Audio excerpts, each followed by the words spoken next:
Welcome to Spicy Toast Gaming and our Kaisa guide for Path of Champions. Please like, comment, and subscribe, and let's get into the video. Alright, we're going to start with a overview. So we're going to do a pro, con, and mixed list. Now the mixed are aspects of the champion that can be positive or negative based on your own personal preference. And this overview is just to help you understand the champion a bit more and really decide if this is someone you want to invest in or if you'd rather play a different champion. So starting off with the pros, keywords galore. So the entire premise of Kaisa is getting as many keywords as possible on her and your units. And so with that, you're constantly wanting to generate more and more of them. And so that can be a very fun playstyle of just having all these crazy keywords on your champions and on all of your units. Next, sustain.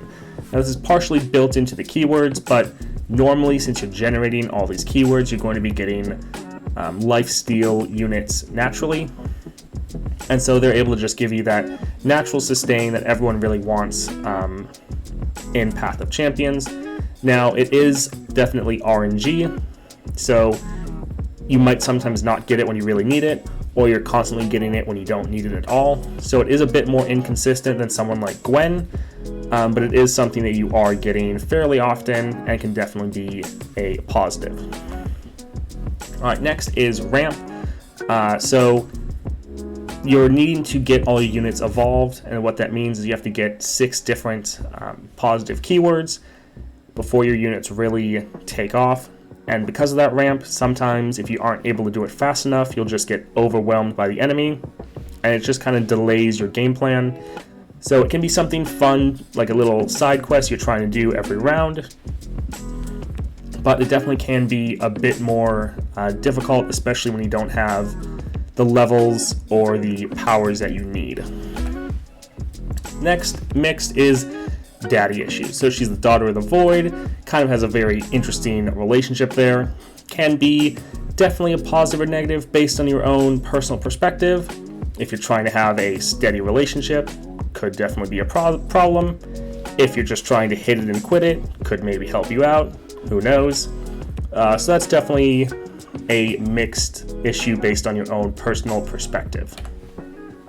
Next, for con, high investment. So because of that ramp, if you don't have the star powers you need, or you didn't get the right powers in game, it can take a lot to get her off the ground and to be consistent. So you might really be struggling, and it can definitely be a pain before you put all the necessary levels or star powers to get her going. Champ reliant, normally Kaisa is what wins you the game, and so if you don't draw her, you'll definitely feel it, often losing you matches. So unfortunately, it is a deck that is very reliant on its champion. Also, few answers. What that means is the deck isn't necessarily built too well. You don't really have ways to save your own units, or you don't have good removal of the enemy units. So quite often the enemy will be able to play a card and you just don't have any answers in your deck to either save your units from a bad spell or to take away one of their units that is really going to cause you problems. Alright, that's it for the overview. We're going to jump into game and take a look at her card, her powers, the relics you maybe want to run on her, as well as what cards you might want to cut from the starter deck. Alright, so Kaisa. She is a 5 mana 4/4 quick attack, evolve. So what evolved means is that they get 2/2 once you've had units with 6+ unique positive keywords. So you're trying to get units that have different keywords so you can get evolved and get all of your units buffed. So the level up is just once she's evolved, then she transitions to her level up, which while it's still 4/4, because of the evolve, she gets 2+2, so it's actually 6/6. And then when I'm summoned or round start, if you have the attack token, create a second skin in hand, and then attack. Deal 1 for each positive keyword I have to enemies or the enemy nexus. Lowest health first. So she just spams out this attack that deals 1 damage to everything based on the keywords. So the less enemies there are on the board, the more focused it will be. But that second skin, what that is it's a slow speed, 0 cost fleeting, and it's grant allied Kaisas everywhere another ally's positive keywords.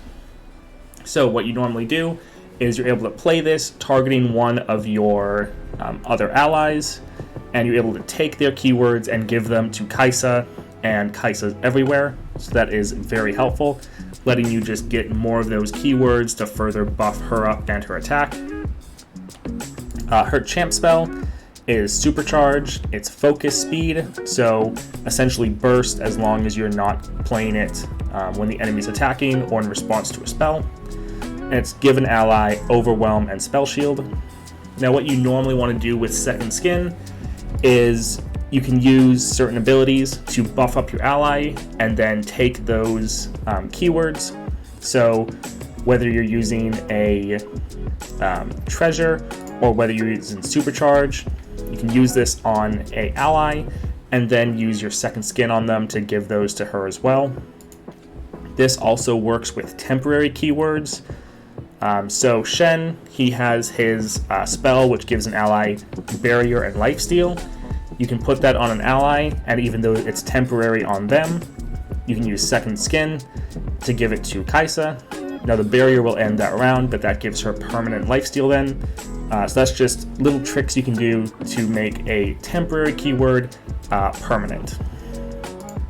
And this is the Rain, Icathian Rain. This is just her, what she does when she attacks, that 1 damage to everyone, based on how many keywords she has. And she does have quick attack. So normally you want to try to get it evolved before you play her, because leveled up Kaisa is generally how you win the game. Alright, taking a look at the star powers. So from Prey to Predator, it's round start, either when you have the attack token or when you don't. Grant your strongest ally a random positive keyword. So again, just giving you more keywords automatically being generated. Her rank 2, Void Touched, that +1 starting mana, and then allies have 3+, and allies with 3 positive keywords have 2/2. So essentially another version of Evolved almost giving you that same benefit. The rank 3, round start, just give your strongest ally a random positive keyword. So while these are very helpful, they do also have a bit of an inconsistency where you want all of your allies to have that 3+ keywords, but if you have an ally that just has 2 keywords and then you play a stronger one, that stronger one is just going to be getting the keywords now, and so that weaker one, if they don't get that 3+ positive ones, they won't get that 2/2. So because of this, you want to find ways to spread keywords out to all of your units. So that's definitely something you want to be focusing on with your powers you find in game, as well as the relics, which we will touch on now. So the best relics, I think, for Kaisa are the relics where you can give all of your allies keywords. So this Blade Rack and the Troll King's Crown, this gives all of your allies Challenger and Overwhelm. The amazing thing about this is then all of your allies get 2 keywords when you just play Kaisa. So as long as they had 1 keyword from something else or had it on their character naturally, they're going to be getting that 2/2 from your second star power. So this is really good. It also just makes it so you're almost guaranteed to evolve once you play Kaisa, if you haven't already. So giving all of your units with evolve an additional 2/2. So this is what I found to be really the best on her. Any ability though that gives you a additional keyword is definitely nice. Most of those are also common. So even just having tough, spell shield, those are very good to have. Fearsome, Quick Attack, already you have it, so you don't really need this. So these are ones that are very good to get. Chameleon's Necklace can be nice just to get some extra copies of Kaisa in your deck so that you're not worried about not getting her. One other relic that can definitely be very good is the Luden's Tempest. So that skill she does is essentially doubling that damage, because by default it does 1 damage individually for each keyword. So running this is just doubling that damage, which can be very strong. But definitely try going with the Troll King's Crown as well as the Blade Rack. Just giving all of your units that bonus keywords, making them all a lot stronger because of those buffs. Definitely something you should try. But again, you can build characters a lot of different ways, so definitely experiment and see what works best for you. Alright, looking at the starting deck, Hive Herald, while it is definitely very strong and can win you games, especially once it has Phage, it is very high cost, especially for Path of Champions. So this is one that, depending on how you're playing, if you're not even getting to the 6 cost, or if you're not getting any good items on it, you might want to consider cutting it. Now, it can be very helpful, but this is one to consider.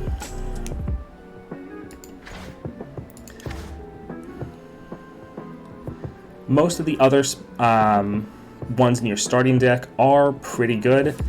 The Void Blaster, when this is 4 cost, it can sometimes be a little bit too much to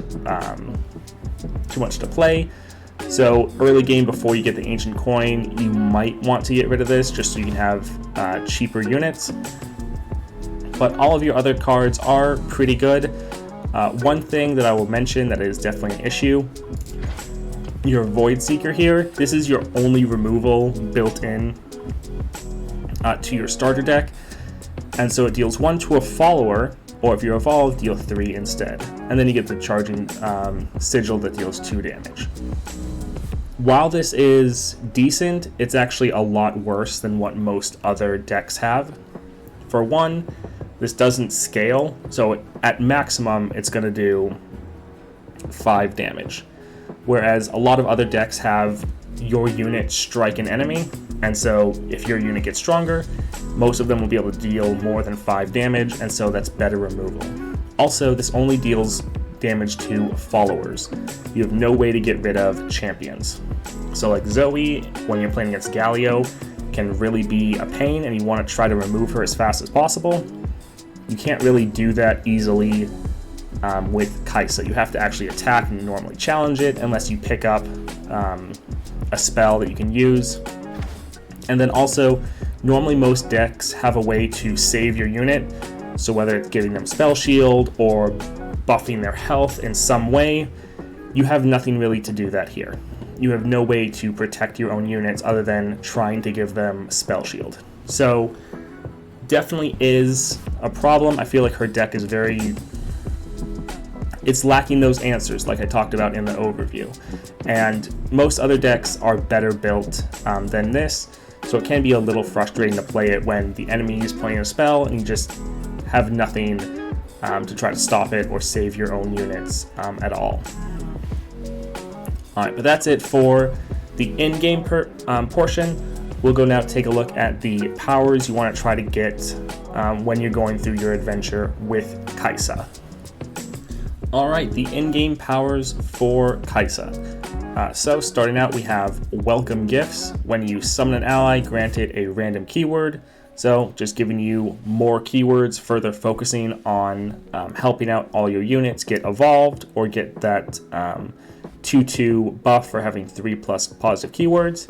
And you can get multiple of these in a game if you're lucky. So this one is just very nice, helping you get those extra keywords. Dragon's Rage, when you summon an ally, give it Fury. It is a dragon. So Fury, great on your units. If they're able to kill things, they get that 1/1 buff. But again, it's also just giving you another keyword, so that is very handy. I think you're going to be able to catch a theme with all of these powers. Evolution, this is definitely the best power you can get for Kaisa, since you're trying to get so many keywords. This says allies have 1/1 for each keyword, so this just makes your units massive, and essentially if you get this, you win the game, because your units will just be way bigger than anything else, even starting out, and you can just completely stomp any opposition. So definitely want to get this if at all possible. Sharing is caring. When you summon an ally, grant its keywords to all allies. So again, just spreading out those keyword buffs and helping all of your units get massive. If you're not using Troll King's Crown, which gives all your units Overwhelm, then the common power of giving your units Overwhelm is definitely another one you want to shoot for. But essentially all you want to do is any power that either gives your units keywords or spreads those keywords around is what you want to focus on. And then evolution, just giving you 1/1 for every keyword. These are the relics or the powers you want to try to find in game, as they will just help you speed up your ramp and then give all your units just massive power. Now, of course, there's other powers that can definitely help you out. These are just some of the ones you really want to focus on in game, as they really stand out ahead of the rest. But that's it for the powers you want to shoot for in game with Kaisa. Thank you so much for watching this video. Definitely like, comment, and subscribe. We're just starting out here on YouTube, so we're trying to grow this channel. If you liked it, please like the video and comment what you did like about it. If there's something that you didn't like, definitely comment down below, and I'll be reading through all your comments and just trying to improve the channel. But thank you so much for watching. I hope I see you around the channel, and have a great day.